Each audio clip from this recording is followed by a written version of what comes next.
Hello and welcome to Inside the Americas. Coming up on today's show, acquitted of all charges. We head to Baltimore to see what residents think of this week's verdict in the Freddie Gray case.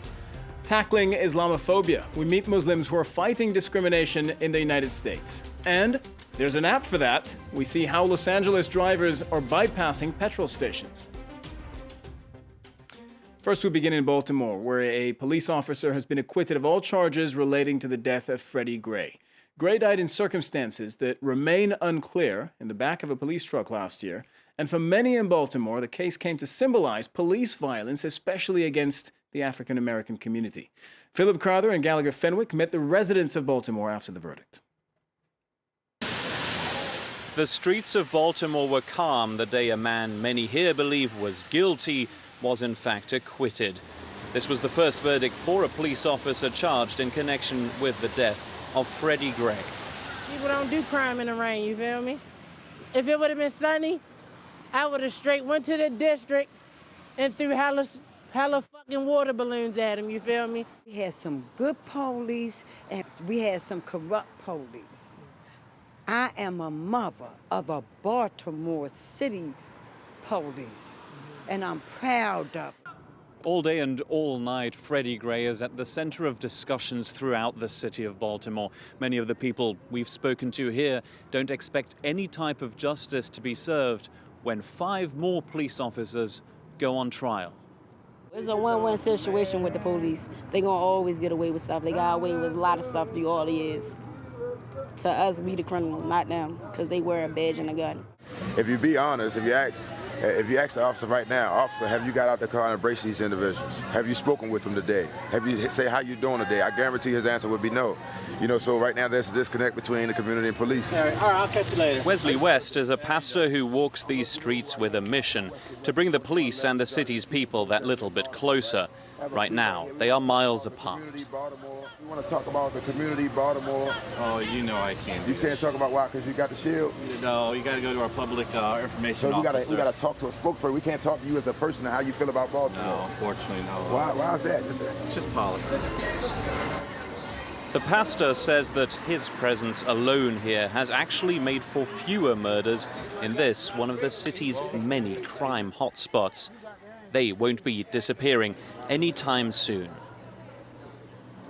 The Olympic Games in Rio de Janeiro are just around the corner, with the competition beginning in August. The government is rushing to get everything ready. The sports facilities, the city, security.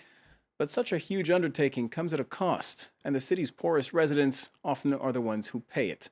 Our correspondents Nicolas Ranson and John Dillamore visited the remains of a shanty town in Rio, almost entirely destroyed in the name of progress. Between a new motorway, a lagoon and the gates of the new Olympic Park are what remains of the Autodromo favela, a couple of dozen houses and a field of ruins. We're here to meet Maria de Peña. All this here used to be houses. A lot of families lived on this land. She's now the voice for those who vowed to stay in the remains of this shanty town where 3 years ago authorities began seizing land for access to the Olympic Park. Of the 583 families who once lived here, just 20 remain. The Olympic Games are only going to last 17 days. I've been living here for 23 years. It's not fair to be forced out, having to leave your home for that. It's completely absurd. After months of struggle, an agreement has finally been reached. The remaining residents have been allowed to stay. Their existing houses will still be demolished, but the government has promised to build new homes. They were expected to be completed in 2 months, but construction is yet to begin. Among the debris, a restaurant is still standing. For about €3 per person, Irene Sedech prepares meals for workers on neighboring building sites. With the favela almost gone, they've become her regular customers. Irene's husband built the house himself, the legacy of 26 years of hard work and full of memories. Her attachment is so great, she couldn't bear to leave it behind. The people at the city council threatened us. Some people got scared and left. I said to them, you shouldn't have threatened me, and I decided to stay. And life here goes on, albeit on a smaller scale. Tonight, a party's being held at the local church, but first, about a dozen former residents have come to take part in a mass.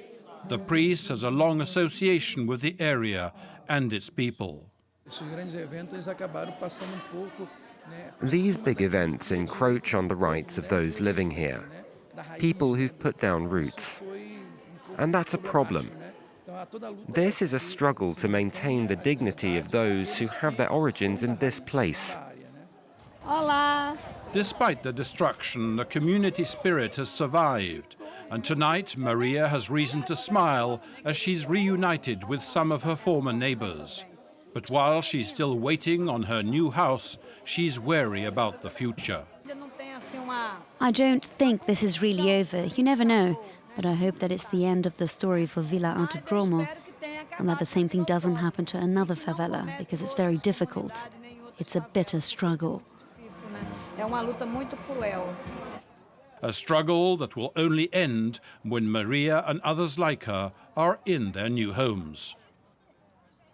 There's been a rise in anti-Muslim sentiment in the U.S. It's part of a wider context of underlying tension and suspicion with respect to the Muslim community, which is now fighting back one step at a time. Sanam Chantier has the story.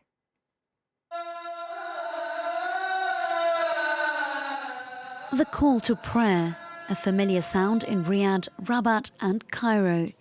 But this is the Diyanet Center of America in Maryland, and it bills itself as the largest Islamic campus, not just in the country, but in the Western Hemisphere. Spread across more than 6 hectares, the $110 million base was financed and built by Turkey. And the facility was inaugurated by President Recep Tayyip Erdogan at a time when Islamophobia haunts the 3.3 million Muslims of the US. With the Turkish flag flying side by side the American, many are hopeful the new center can reverse the trend.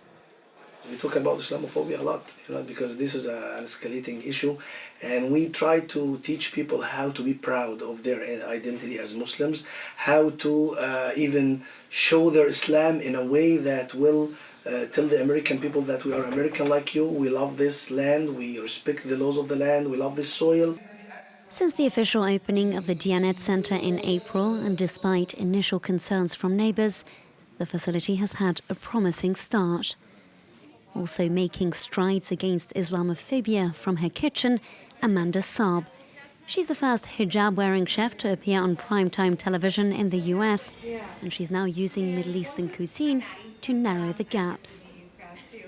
Whenever I have the opportunity to use food to bridge differences and bring people together of different backgrounds, different socioeconomic backgrounds, ethnic backgrounds, religious backgrounds, together to enjoy a meal, there's something really powerful about that.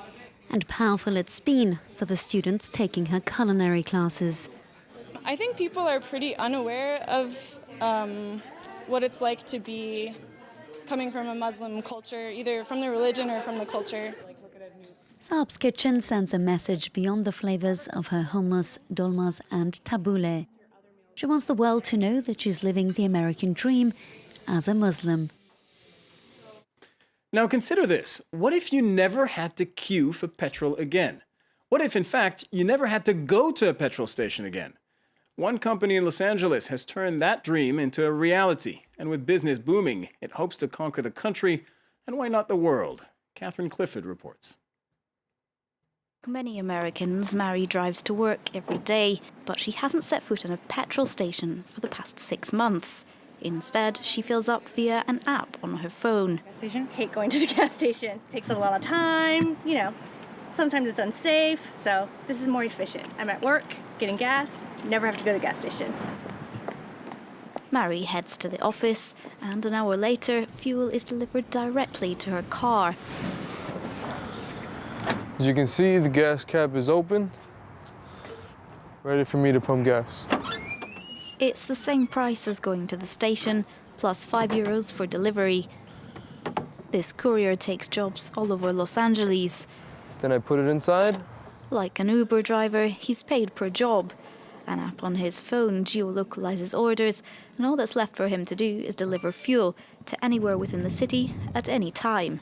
So it looks like we just received an order. It's due at 5:05 p.m. Can you tell me just how many orders we have? The man behind the Purple app is a French national. Bruno Uzan already has 20,000 clients, and their number has been going up by around 30% a month. Our ambition is to be able to revolutionize the world of petrol and the way it's distributed. There are 40 million people who fill up every day in the US, so there's the capacity for Purple to become as big as Uber, seen as everyone needs fuel. Across California, several companies have taken a gamble on the new concept. These small fuel trucks deliver petrol to offices and homes. I am the gas station, the mobile gas station. In order to keep the bill in line with those paid at the pump, deliverers source at a discounted price from wholesalers. Whilst fuel companies are happy as long as cars keep being filled, others are less enthusiastic. The majority of petrol stations in the US are independently owned. This kind of business on this way will be done in a few years. Hi, Oscar. How are you? This CEO is going even further. He plans to soon put this small device on the market, which can be installed in any vehicle. Because with this, the user has no longer to order the service. We're going to be able to read the tank level, the GPS position, and unlock back the fuel hatch. The gadget plans a time and place for delivery all by itself. And in a few years' time, most cars could be doing this, with drivers putting queues at the pump and forgetting to fill up behind them.